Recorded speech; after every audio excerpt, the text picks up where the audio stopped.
FBCCI সংস্কার পরিষদের আরো নেতৃবৃন্দ আমাদের সাথে সম্পৃক্ত আছেন, উপস্থিত আছেন।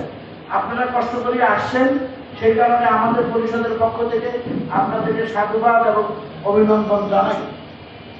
আমি এই মুহূর্তে আমাদের যে এমইউটি সাইন হয়েছে উভয় পক্ষের মধ্যে, আমি সেটি আপনাদের কাছে পড়ে শোনাচ্ছি।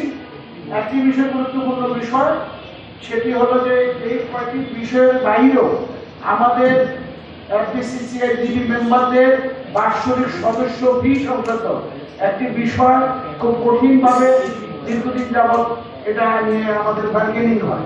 আমরা ইনশাল্লাহ আগের জায়গায় ফেরত যাওয়ার পর্যন্ত হওয়ার জন্য আমরা ইনশাল্লাহ সেই আলোচনা সফলভাবে প্রতিশ্রুতি পেয়েছি।